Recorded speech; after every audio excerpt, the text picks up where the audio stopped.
پاک کی کچھ ایسی آیتیں ہیں جس میں رب کریم نے مسلمانوں سے براہ راست بات کی ہے، اے ایمان والو کہہ کر۔ آج انہی میں سے ایک آیت انشاءاللہ ہم سنیں گے۔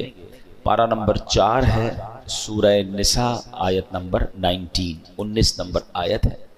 اللہ قرآن مجید میں ارشاد فرماتا ہے، یا ایہا الذین آمنوا لا یحل لکم ان ترثوا النساء کرہا ولا تعضلوهن لتذهبوا ببعض ما آتيتموهن إلا أن يأتين بفاحشة مبينة وعاشروهن بالمعروف فَإِن كَرِهْتُمُوهُنَّ فَعَسَىٰ أَن تَكْرَهُوا شَيْئًا وَيَجْعَلَ اللَّهُ فِيهِ خَيْرًا كَثِيرًا۔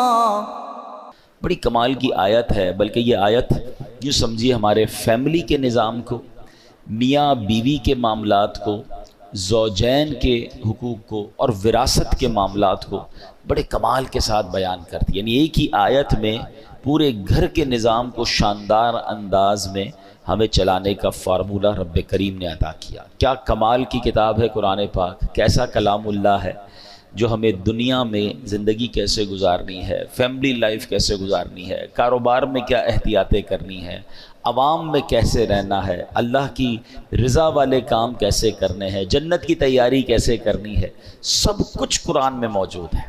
پرابلم یہ ہے ہم قرآن پڑھتے نہیں، سمجھتے نہیں۔ اگر قرآن سے دوستی ہو جائے نا پھر پرابلمز نہیں رہیں گے، ٹھیک ہے نا۔ ہمیں گائیڈ لائنز آگے پیچھے سے مل رہی ہوتی ہیں، ہم قرآن سے نہیں دے رہے ہوتے۔ اچھا ایسا تو ہے نہیں کہ قرآن صرف عربی میں ہے، ہمارے علماء کرام نے ہمارے لیے اتنی آسانی کر دی، آسان اردو میں ترجمے کر دیے، آسان اردو میں تفسیریں لکھ دیں۔ اچھا پھر وہ تفسیریں بھی دعوت اسلامی والوں نے تو اور آسان کر دیا کہ اس کی ویب سائٹ پہ اس کو فری ڈاؤن لوڈ کے لیے رکھ دیا، اس کی اپلیکیشن بنا دی، خرچہ بھی نہیں ہوتا۔ اچھا جو پڑھ نہیں سکتے اس کے لیے آڈیو تفسیر بھی جاری کر دی کہ کم از کم سن لیں۔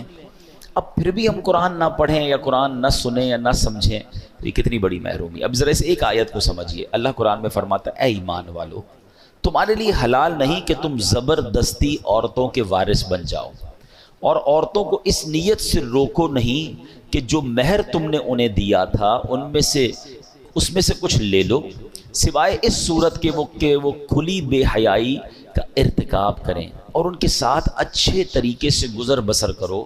پھر اگر وہ تمہیں ناپسند ہو تو ہو سکتا ہے کوئی چیز تمہیں ناپسند ہو اور اللہ اس میں بہت بھلائی رکھ دے۔ اب یہ ایسی کمال کی آیت ہے، اور زمانہ جاہلیت کا ایک بڑا عجیب و غریب دستور تھا، اس کو بھی یہاں اللہ نے ڈسکس فرمایا۔ اب اس کا شان نزول کیا ہے؟ اسلام سے پہلے اہل عرب کا یہ دستور تھا کہ لوگ مال کی طرح اپنے رشتہ داروں کی بیویوں کے بھی وارث بن جاتے تھے، معاذ اللہ۔ یعنی عورتیں بھی ایک طرح سے مال کی طرح ہوتی تھی، یعنی کسی کا انتقال ہوتا تھا، اس کا مال بٹتا تھا نا، تو اس کی بیوی کے بھی کوئی نہ کوئی وارث بن جاتا۔ چاہتے تو بغیر ہی مہر کے اپنی زوجیت میں رکھتے، یعنی اپنی بیوی بنا لیتے، یا کسی اور سے شادی کرواتے اور مہر خود لے لیتے کہ بھئی یہ تو میرا مال ہے نا، شادی تم کر لو، مہر مجھے دے دو۔ یا انہیں آگے شادی نہیں کرنے دیتے بلکہ اپنے ہی پاس رکھتے تھے تاکہ ان کو جو مال وراثت ملا ہے وہ ان لوگوں کو دے دیں، تب یہ ان کی جان چھوڑیں گے۔ یعنی پیسے وراثت میں عورت کو ملے گا، تم اب میری ہو گئی، اب تمہارے پیسے بھی میرے۔ اچھا، یا عورتوں کو اس لیے روک کر رکھتے تھے کہ یہ مر جائیں گی تو روکنے والے لوگ پھر ان کے مال کے وارث بن جائیں گے۔ الغرض وہ عورتیں ان کے ہاتھ میں بالکل مجبور ہوتی تھیں، اپنے اختیار سے کچھ نہ کر سکتی تھیں۔ اس رسم کو مٹانے کے لیے یہ آیت نازل فرمائی۔ کتنا پیارا مذہب ہے ہمارا کہ اسلام سے پہلے عورتوں کا یہ حال تھا، پیر کی جوتی مال کی طرح ایک دوسرے کے بعد ٹرانسفر ہوتی رہتی تھی، کوئی عزت نہیں، کوئی تعظیم نہیں۔ اس آیت مبارکہ میں اللہ پاک نے اہل ایمان کو، بات کس سے کی اللہ نے؟ اے ایمان والو، اہل ایمان کو عورتوں سے متعلق متعدد بہت سارے آرڈرز عطا فرمائے، احکام عطا فرمائے۔ چنانچہ فرمائے کہ عورتوں کا زبردستی وارث بن جانا تمہارے لیے حلال نہیں۔ اچھا یہاں کچھ مزید تھوڑا سا ہم جو یہ وراثت کا پرابلم آج کل چل رہا ہے کہ وارثوں کا مال لوگ ہڑپ کر جاتے ہیں، مال وراثت میں ہیرا پھیری، اپنے اسے ہڑپ کر جانا، حقداروں کو محروم کرنا، یہ زمانہ قدیم سے چلا آ رہا ہے، اسلام سے پہلے بھی لوگ جہالت میں یہ کام کرتے تھے، اور یہ سخت ظلم ہے۔ یاد رکھیے کہ جو جاہلیت عرب کے لوگ تھے بچوں اور عورتوں کو وراثت سے محروم کر دیتے، کہتے بچوں اور عورتوں کی وراثت نہیں ہوتی، ان میں جو زیادہ طاقتور ہوتا، زیادہ اثر والا ہوتا تھا، وہ جناب بغیر کسی تعامل کے، بغیر کسی ہیزیٹیشن کے وہ سارا مال سمیٹ لیتا تھا، مرنے والے کا میراث پر قبضہ کر لیتا، کمزوروں کا حصہ چھین لیتا۔ اور ہمارے یہاں بھی برے صغیر میں بھی اسلام سے پہلے دیگر قوموں میں یہ معاملات تھے کہ عورتوں کو والدین کے مرنے کے بعد ان کی بیٹیوں کو اور بیویوں کو، عورتوں کو وراثت کا مال نہیں دیا جاتا تھا۔ اللہ اکبر، یہ سب انصاف کے تقاضوں کے خلاف تھا۔ سبحان اللہ، دین اسلام کا یہ اعزاز ہے، یہ اسلام کی شاندار تقسیم ہے کہ اللہ کریم نے اس افراط و تفریط کو، اسلام نے آ کر جو کنفیوژن ہے یا جو لوگوں کے ساتھ زیادتی ہو رہی تھی اس کو ختم کیا۔ تقسیم میراث کے معاملے کو بڑے احسن طریقے سے قرآن میں بیان فرمایا، محروموں کو حق دیا اور ظالموں کو ان کی حدود میں رکھا، ہر ایک کو اس کا مناسب حصہ عطا فرمایا۔ جیسے بطور خاص یتیموں اور عورتوں کے لیے قرآن مجید نے خصوصی احکامات دیے، عورتوں اور بچوں کو وراثت کا حق نہ دینے کی رسم کو بالکل باطل قرار دیا۔ قرآن مجید نے مرد و عورت میں سے ہر ایک کو اس کے والدین سے دیگر رشتہ داروں کے مال وراثت میں حصہ اس کا قرار دیا گیا، یعنی مردوں کو بھی حصہ ملے گا، عورتوں کو بھی ملے گا، اور خاص طور پر بچوں کے مال کی حفاظت کرنے کا، خاص طور پر جو یتیم بچے ہیں ان کے لیے ایکسٹرا آرڈر دیے کہ ان کے مال کی حفاظت کی جائے، بوقت ضرورت انہیں ان کا مال دینے اور پھر ان کے مال میں خیانت سے بچنے کا تاکیدی حکم قرآن مجید میں بیان فرما دیا۔ اور ان کا مال کھانے والے کے بارے میں کیا فرمایا؟ اپنے پیٹ کو آگ سے بھرنے والا قرار دیا گیا، جہنم میں جانے کا سبب قرار دیا۔ مال یتیم کو کھانا یہ بہت زیادہ برا کام ہے، اور یتیموں کی کفالت کے فضائل پتہ ہے کیا بیان ہوئے؟ نبی پاک فرماتے ہیں، حدیث کا مضمون ہے کہ قیامت کے دن یتیم کی کفالت کرنے والا اور میں، نبی پاک فرماتے دونوں اس طرح ساتھ ہوں گے، یعنی جنت میں اس طرح نبی پاک فرماتے جس طرح 2 انگلیاں ساتھ ہیں نا، یتیم کی کفالت کرنے والے کو میں ایسے جنت میں ساتھ لے جاؤں گا۔ اچھا فرماتے ہیں اس سب سے اچھا دسترخوان، احادیث میں مضمون ہے، وہ دسترخوان ہے جس دسترخوان پہ کوئی یتیم بھی ہو، وہ گھر سب سے اچھا ہے جس گھر میں کسی یتیم کی کفالت کی جاتی ہے، یعنی یتیم کی کفالت کرنے پر بہت زور دیا گیا۔ مگر آج بھی وہ زمانہ جاہلیت تھا کہ جب اسلام سے پہلے یہ کام ہوتا تھا، مگر آج بھی یہ خبریں ملتی ہیں کہ بیچارے یتیم ہوتے ہیں، والد کا انتقال ہو گیا، بچے چھوٹے ہیں، رشتہ داروں نے مل کر اس یتیم کا مال ہی ہڑپ کر لیا۔ بچوں کو تو پتہ ہی نہیں ہوتا کہ ہمارے باپ باپ نے کیا چھوڑا ہمارے لیے، ہڑپ کر لیا جاتا ہے۔ بہنوں کا حق نہیں دیا جاتا۔ اچھا بھائیوں میں بھی یہ ہوتا ہے کہ جو زیادہ طاقتور ہوتا ہے، بڑا بھائی ہوتا ہے، چھوٹے بھائی باقی ہوتے ہیں، وہ تمام بھائی بہنوں کا حق دبا لیتا ہے، کوئی تقسیم نہیں ہوتی ہے، پتہ ہی نہیں ہوتا والد صاحب نے کیا چھوڑا، ماں نے کیا چھوڑا۔ اے میرے پیارے اسلامی بھائیوں، یاد رکھیے یہ وارثوں کا حق دبانا یہ حرام، یہ جہنم میں لے جانے والا کام ہے۔ اور ہم نے کئی ایسے واقعات دیکھے ہیں کہ والدین کے جانے کے بعد بھائیوں میں پھر لڑائیاں ہوتی ہیں، فیملی ٹوٹ پھوٹ کا شکار ہو جاتی ہے۔ یہ پیسہ کتنی خراب چیز ہے کہ زندگی بھر ساتھ رہنے والے بھائی خون کے پیاسے ہو جاتے ہیں۔ یہاں ایک اور بڑا پرابلم یہ ہے کہ دین سے دوری ہے، شریعت کے معاملات نہیں پتہ ہے۔ اچھا کچھ بہنوں کی طرف سے بھی ایسی، ابھی پچھلے دنوں ایک خاندان میں جھگڑا چل رہا ہے، والد صاحب، اب عجیب بات دیکھیں، کلفٹن یعنی اس اچھے ایریا میں رہنے والے لوگ ہیں، کروڑوں روپے چھوڑ کر گئے ہیں، مگر بھائی بہنوں میں ایسا ڈسپیوٹ ہے کہ جناب کسی کو وراثت نہیں ملی ہے۔ اچھا وراثت نہیں مل رہی، پراپرٹی بک نہیں رہی، انہی کے بچوں کو میں نے دیکھا کہ بیچارے وہ رکشہ چلا رہے ہیں، اور جناب وہ کروڑ پتی ماں باپ کے بیٹے ہیں اور کھانے پینے کے لیے کچھ نہیں، علاج کے پیسے نہیں ہیں۔ ایک بار مجھے کوشش کرنے کا موقع ملا، میں نے کہا بھائی جب ماں باپ اتنے چھوڑ کر گئے ہیں، سب بھائی بہن بیٹھے ہیں اور تقسیم کر لے۔ تو پتہ بہنوں کی طرف سے کیا پیغام آیا کہ ہم جناب شریعت کے حکم کو نہیں مانتے ہیں، عورت کو بھی ہم پورا حصہ لیں گے اور بھائی کو بھی پورا حصہ ملنا چاہیے۔ اب یہ حال ہو گیا ہے، کہیں عورت زیادتی کر رہی ہے، کہیں مرد زیادتی کر رہے ہیں، زیادہ تر مردوں کی طرف سے زیادتی سامنے آتی ہے۔ مگر آپ سوچیں کہ یہ وہ مسٹیک ہو رہی ہے ہمارے معاشرے میں جو اسلام سے پہلے ہوتی تھی۔ مگر آج اسلام کے بعد بھی کوئی وراثت. اچھا پھر بھائی لوگ کہتے ہیں بعض اوقات کہ جناب اب تقسیم کریں گے تو کاروبار ختم ہو جائے گا. ابو کا چلتا کاروبار ہے, اگر بہنوں کو حصہ دیں گے تو ہماری پراپرٹیاں بیچنی پڑ جائیں گی, ابھی پراپرٹی کا ریٹ ٹھیک نہیں ہے, بعد میں بیچیں گے. ارے اللہ کے بندو, تمہاری 10 سال سے پراپرٹی نہیں بک رہی, بہن کو ضرورت ہے, اس کو بیچاری کو علاج کرانا ہے, اس کو اپنے بچوں کی شادیاں کروانی ہے, اس کو اپنا گھر لینا ہے, لیکن اس کے ہاتھ میں کنٹرول تو نہیں ہے نا. اگر اللہ دیکھ رہا ہے, جس کا جو حق ہے وہ وقت پر دیجیے. اور یہ والدین کا بھی یہاں میں تھوڑا سا اس میں ایک کردار ادا کیجیے. جو والدین حیات ہیں, دیکھیں یہ ماں باپ کی ذمہ داری ہے نا کہ بچوں کو ایجوکیٹ کریں. ہمارے یہاں اصل میں بات نہیں کرتا کوئی کہ یار ابھی سے اپنے مرنے کی بات کیوں کریں. بھائی ابھی کر لینا, بعد میں یہی بچے آپ کے لڑیں گے. جن ماں باپ نے زندگی میں بچوں کی اچھی تربیت کی, مرنے کے بعد وہ سارے بچے جڑے ہوئے ہیں, محبت سے پیار سے بھائی بہن رہ رہے ہیں. اور جہاں بتایا ہی کچھ نہیں, سمجھایا ہی کچھ نہیں, وہاں ہم نے گھروں میں لڑائیاں دیکھی ہیں. اچھے خاصے گھرانے کے بچے آپس میں ایک دوسرے کا گریبان پکڑ رہے ہیں کیونکہ بھائی ابو نے یہ کہا تھا, امی نے یہ کہا تھا. اچھا ایک اور مسٹیک بھی کرتے ہیں ماں باپ, چلیں یہ بات بھی میں کر لوں, وہی بات دین سے دوری ہے. بھائی مثال کے طور پہ ماں کسی بچی کے گھر پہ گئی اور جا کر کہہ دیا بیٹا مرنے کے بعد جو ہے نا میرا سونا جو ہے نا وہ تم نے لے لینا ہے. ابو کسی بیٹے کے گھر پہ گئے, کہا بیٹا وہ جو میں انتقال ہو جائے نا میرا پلاٹ تم نے لے لینا ہے, تمہارا ہے یہ پلاٹ. اچھا کسی بیٹے کو کہہ دیا یہ گھر تمہارا ہے, کسی کو کہہ دیا فلاں چیز تمہاری, بتایا کسی کو نہیں, خود دنیا سے چلے گئے. اب ایک بچہ کہہ رہا امی نے مجھے یہ کہا تھا, ابو نے مجھے یہ کہا تھا. او اللہ کے بندوں, اگر آپ نے کوئی ایسی وصیت کرنی بھی ہے تو سارے بچوں کو جمع کریں, ایک پیپر بنائیں نا, اور بتائیں کہ میرے مرنے کے بعد پہلے تو تقسیم شریعت کے مطابق ہو سکتی ہے. ایسا نہیں ہو سکتا کہ آپ کسی بچے کا حق کم کر دیں, کسی کا زیادہ کر دیں. جو شریعت نے کہا ہے اس کے مطابق آپ سب کو بٹھا کے سمجھا دیں اور سب بتا دیں, کوئی حرج نہیں ہے. زندگی میں وصیت لکھنا سنت ہے, اچھا کام ہے, تو وصیت کریں. بلکہ یہاں تو میں ایک اور مشورہ دوں گا کہ شریعت نے ہمیں یہ بھی اجازت دی ہے کہ ہم اپنے مرنے کے بعد ہمارے مال کا کم از کم زیادہ سے زیادہ 1/3 1/3 جو ہے وہ ہم کسی اچھے کام میں وصیت کر سکتے ہیں.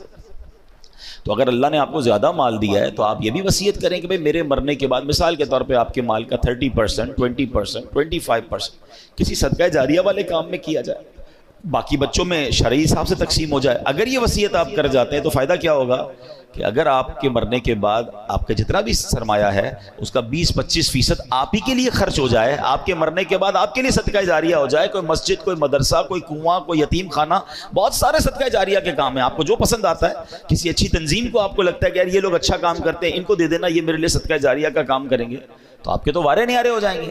لیکن کلیئر کر کے جائیں, جھگڑا چھوڑ کے نہ جائیں. اور میں آج دوبارہ, اللہ کرے میری یہ بات ان لوگوں تک پہنچے, بہت سارے میسیجز آتے ہیں بہنوں کی طرف سے آتے ہیں کہ ہمارے بھائی ہمارا حق نہیں دے رہے, وہ بیچاریاں کیا کریں, اپنے بھائیوں سے کیسے لڑیں. خدا کے واسطے خدا کا خوف کریں وہ لوگ کہ جو وراثت دبا کے بیٹھے ہیں, جو جن کا حق ہے وہ انہیں نہیں دے رہے, یہ حق تمہیں برباد کر دے گا. وہ بہن تو بیچاری کچھ نہیں کہہ پائے گی مگر اللہ تو دیکھ رہا ہے نا. جو یتیم کا مال ہے وہ بھی پورا ادا کریں.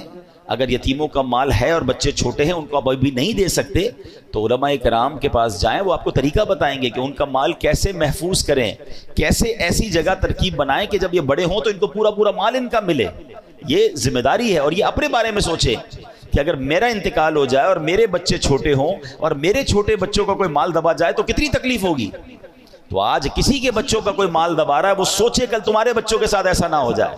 جس طرح اپنے بچوں کی فکر کرتے ہیں, اس طرح یتیم کے مال کی فکر کرنی چاہیے کہ وہ جب بڑے ہوں, ابھی بچپن میں بھی ان کی خیر خواہی ہو, اچھی تربیت ہو, اچھی تعلیم ہو, دین سیکھیں, اور جب بڑے ہو جائیں تو ان کا جو حق ہے وہ انہیں لوٹا دیا جائے. اچھا قرآن یہاں پر کئی جگہوں پر, یہ ایک جگہ پر نہیں, قرآن نے بار بار یتیم کے مال کی احتیاط اور یتیم کے مال میں گڑبڑ نہ کرنے پر بار بار تنبیہ کی. ایک جگہ قرآن میں ارشاد ہوتا ہے وَتَأْكُلُونَ التُّرَاثَ أَكْلًا لَمًّا وَتُحِبُّونَ الْمَالَ حُبًّا جَمًّا. قرآن کہتا ہے اور میراث کا سارا مال جمع کر کے کھا جاتے ہو اور مال سے بہت زیادہ محبت رکھتے ہو.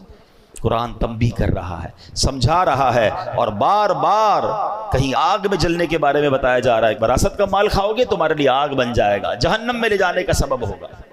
تو یہ نہ سوچیں کاروبار کا کیا ہوگا, یہ نہ سوچیں کہ پراپرٹی کا ریٹ کم ہے. جس کا جو حق ہے اس کو دے دیں, اپنے سرمایہ میں کام کریں, اللہ اس میں برکت ڈال دے گا. یہ الگ بات ہے کہ بہنیں کہتی ہیں کہ ٹھیک ہے کاروبار چل رہا ہے, پراپرٹی ہے, جب اچھا ریٹ آ جائے تب. اگر کہتے نا آپس میں رضامندی سے ڈیلے ہو رہا ہے پھر کوئی پرابلم نہیں ہے، مگر کلیئر تو کر دینا کہ یہ آپ کا حصہ ہے، یہ آپ کا حصہ ہے، یہ آپ کا ہے، آپ بتائیں کیا کرنا ہے، پراپرٹی یا کاروبار میں سے نکال کے دے دوں یا آپ کہیں تو ساتھ مل کر چلتے ہیں، تو پھر کوئی ایگریمنٹ کر لیں۔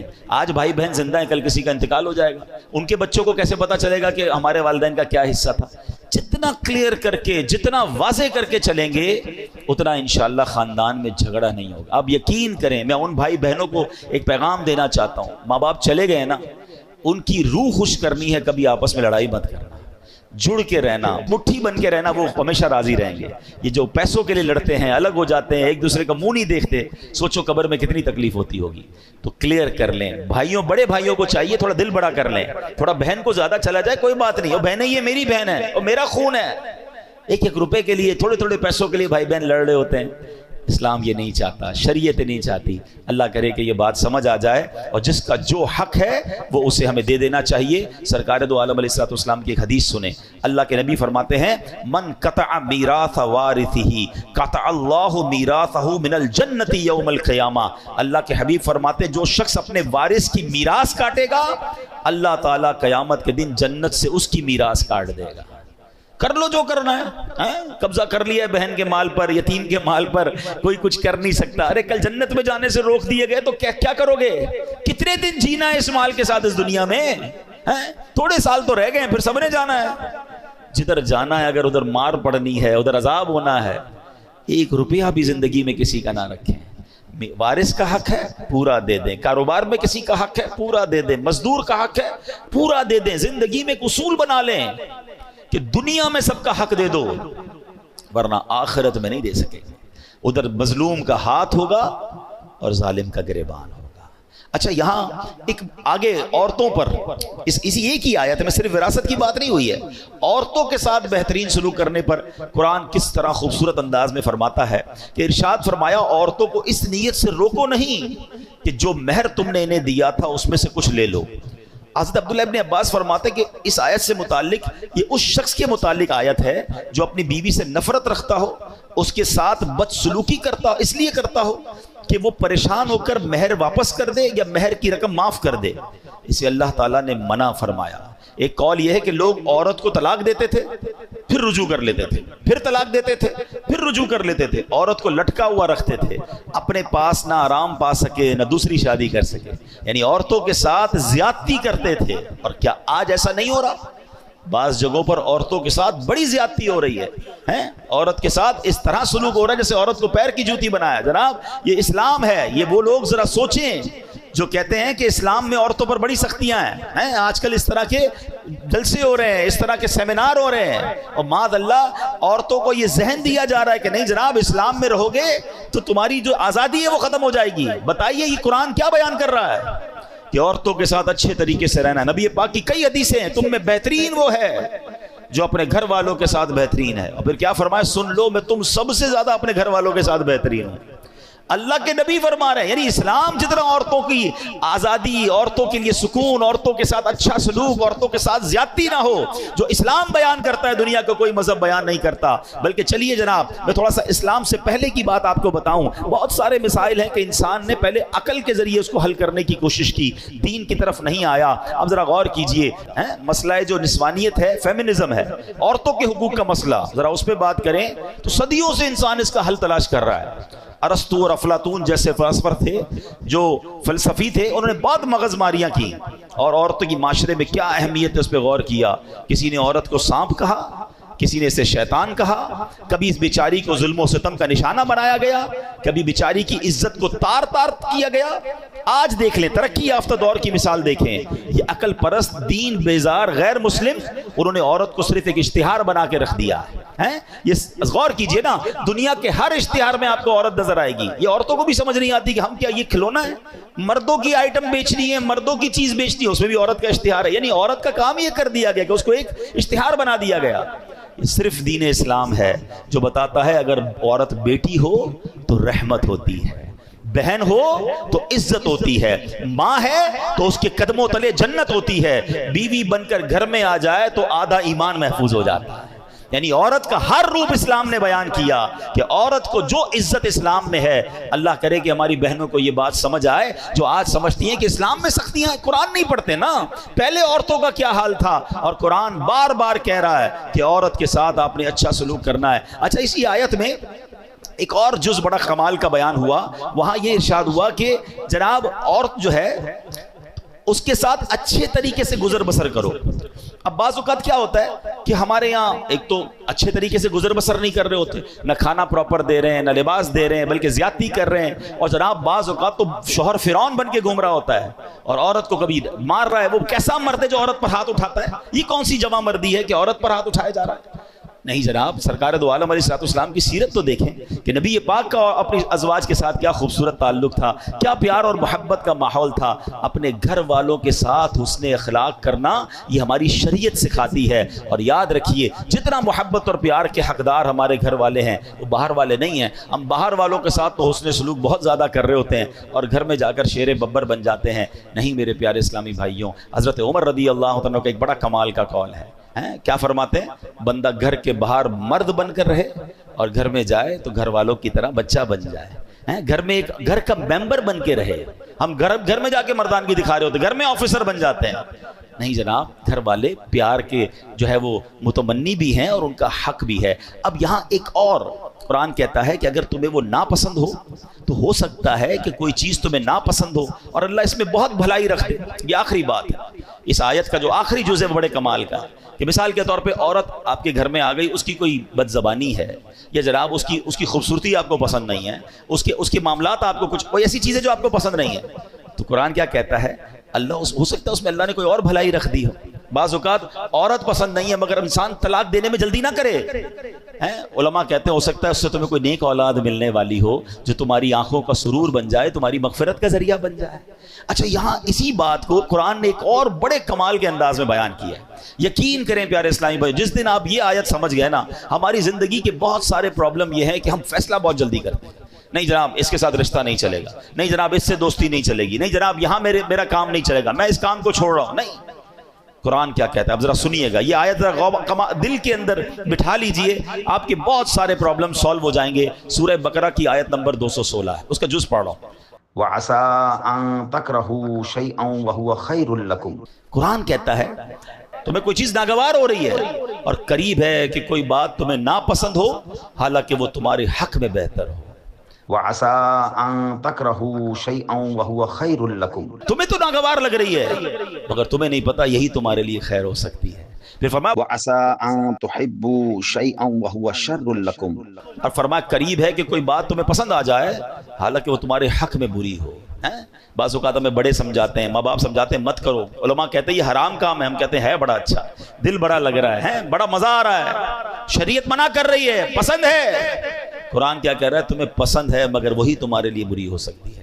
مگر اس کے جو آخری جملہ ہے نا، قرآن آیت کا جو آخری حصہ ہے، ہائے ہائے، اللہ فرماتا ہے، فرمایا واللہ یعلم وانتم لا تعلمون، اور اللہ جانتا ہے اور تم نہیں جانتے۔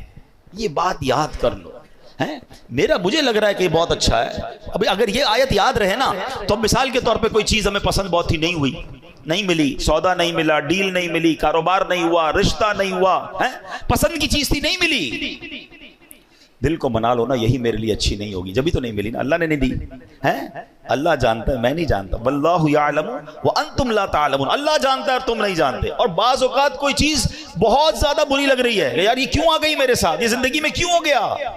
تو قرآن کیا کہہ رہا ہے؟ وَعَسَىٰ أَن تَكْرَهُوا شَيْئًا، اور فرمایا کہ کوئی بات تمہیں ناپسند ہے، آگے کیا فرمایا؟ هُوَ خَيْرٌ لَكُمْ، وہی تمہارے لیے بہتر ہے۔ تو ہم نہیں جانتے، اللہ بہتر جانتا ہے۔ تو زندگی میں ریگریٹس کو کم کیجئے، ٹینشنز کو کم کیجئے، اللہ کے فیصلوں پر بھروسہ کیجئے۔ اگر فیملی میں کہیں شادی ہو گئی ہے، اب جناب فیملی بن گئی ہے تو جلدی نہ کیجئے فیصلہ کرنے پر۔ آج کل تو جناب طلاق کا ریشیو اتنا بڑھ گیا ہے، ادھر شادی تھوڑے مہینوں بعد کہتے طلاق ہو گئی، ارے بھائی کچھ تو ٹائم دیتے رشتے کو۔ چلے میں ایک آخری بات نوجوانوں سے کہہ لیتا ہوں، جو بزرگ ہیں میری بات سمجھ جائیں گے، جن کی شادی کو 25-30 سال ہو گئے ان کو میری بات جلدی سمجھ آئے گی، یہ نوجوانوں کو نہیں آتی سمجھنا۔ میرے پاس تو آتے ہی رہتے ہیں لوگ، کہتے ہیں عبدالحبیب بھائی بہت پریشان، کیا ہوا بھائی؟ بڑی دعاؤں سے شادی کی، شادی کے بعد گھر میں جھگڑے اتنے، ماں کو بیوی پسند نہیں، بیوی کو ماں پسند نہیں، ماں کو سمجھاؤ تو بیوی ناراض، بیوی کو سمجھاؤ تو ماں ناراض، میں تو پریشان ہو گیا شادی کر کے، میں ختم کر رہا ہوں، طلاق دے رہا ہوں۔ تو میں نارملی نوجوانوں کو جو سمجھاتا ہوں آج لائیو سمجھا دیتا ہوں، شاید کسی کا گھر بچ جائے، کہ یاد رکھو شادی کے پہلے 4-5 سال ہمیشہ مشکل ہوتے ہیں، فیصلے میں جلدی مت کرنا۔ جن کی شادی کو 25-30 سال ہو گئے نا ان سے پوچھو، ان کی شادی کے بھی پہلے 5 سال ایسے ہی گزرے تھے۔ سب کے گھر میں لڑائی جھگڑے چھوٹے موٹے شروع میں ہوتے ہی ہیں، اس کی وجہ ہے ایک نیا مہمان گھر میں آیا ہے جناب، وہ سب کو سمجھ نہیں آ رہا ہے، اس کا مزاج الگ ہے، گھر والوں کا مزاج الگ ہے، تھوڑا ٹائم لگتا ہے ایک دوسرے کے مزاج سمجھنے میں۔ اللہ پاک بعد میں اولاد دے دیتا ہے، فیملی اولاد میں بیزی ہو جاتی ہے، گھر والوں کو بھی لگ پتہ جاتا ہے واپس جانا نہیں ہے، اس لیے یہ آ گئی ہے تو یہی بہو بنے گی، تو ماں بھی سمجھ جاتی ہے، بیوی بھی سمجھ جاتی ہے، اور پھر گاڑی چل پڑتی ہے۔ شادی کا اصل سکون جو ہے نا وہ 5-7 سال بعد ہی ملتا ہے۔ ٹھیک ہے میرے نوجوانوں، جلدی نہ کیا کرو، یہ فیصلہ کر، یہ عورتیں بھی بہت کر، لڑکیاں بھی بہت کر رہی ہیں۔ ادھر شادی ہوئی 6 مہینے بعد اپنے ابو کو کہنا شروع کر دیا میں نے نہیں رہنا اس گھر میں، میری ساس ایسی ہے، میری نند ایسی ہے، میرا شوہر ایسا ہے، مجھے طلاق چاہیے، اور ابا بھی کہتا لے لو طلاق۔ اللہ کے بندوں، طلاق کے بعد عورت ہی پھنستی ہے، اس بیچاری کو دوبارہ رشتہ اتنا آسانی سے نہیں ملتا، اس کو بعد میں اپنے گھر میں بھی لوگ اجنبی سمجھتے ہیں۔ پتہ نہیں کیوں نہیں سمجھ رہی ہیں میری بہنیں، 2 بچے لے کر چلی گئی گھر میں کہ میں طلاق لے کر جاؤں گی، میرا ابا مجھے رکھے گا۔ ابو کب تک رکھے گا؟ ابو کا انتقال ہو گیا، پھر تمہیں کیا تمہارے بھائی سنبھالیں گے جن کی اپنی شادیاں ہو گئی ہیں؟ اتنی جلدی کر رہے ہیں لوگ طلاق میں، اتنا جلدی فیصلہ۔ قرآن کہتا ہے کہ جلدی مت کرو، فیصلے میں فاسٹ نہ ہو جاؤ، ٹائم لگتا ہے۔ یہ رشتہ 2-4 سال کا نہیں ہے، یہ زندگی بھر کا رشتہ ہے۔ اللہ کرے یہ جنتوں تک کا رشتہ بن جائے۔ ہر وقت فیصلہ کرنا ہے کہ ابھی ختم کرو، ابھی فیصلہ کرو، ابھی طلاق دو۔ یہ مرد، اللہ کا بہت بڑا احسان ہے کہ یہ طلاق کا حق مرد کے ہاتھ میں ہے۔ اگر یہ عورت کے ہاتھ میں ہوتا نا تو ہر دوسرے بندے کی طلاق ہو چکی ہوتی، ان کا تو کام ہی یہی ہے فیصلہ کرنا۔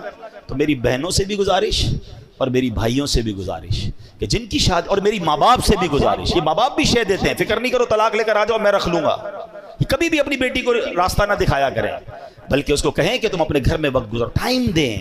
کچھ وقت لگتا ہے، اللہ کی رحمت سے انڈرسٹینڈنگ بھی ہو جائے گی اور اگلی زندگی بڑی خوشگوار اور پیار والی گزرے گی۔ اور مجھے آ کر کہا کئی لوگوں نے کہ آپ نے مشورہ دیا، میں تو طلاق کا فیصلہ کر چکا تھا، مگر اب الحمدللہ کچھ عرصے بعد میری فیملی میں سب میں انڈرسٹینڈنگ ہو گئی، میں بہت خوشی والی لائف گزار رہا ہوں۔ یہ قرآن کہتا ہے کہ تمہارے لیے ہو سکتا ہے کوئی اور بھلائی رکھی ہو، تو خدا را یہ فیملی، یہ رشتہ، یہ کوئی ایسا رشتہ نہیں کہ آج بناؤ کل توڑ دو، اس کو چلائیں، اس کو وقت دیں، اللہ نے آگے بھلائی رکھی ہوگی، اللہ نے آگے خیر رکھی ہوگی۔ اللہ کرے کہ ہم اپنے گھر میں محبت اور پیار سے رہیں، قرآن کی تعلیمات پر عمل کریں، تو انشاءاللہ اس کی برکتیں ملیں گی۔ اللہ پاک عمل کرنے کی توفیق عطا فرمائے، آمین۔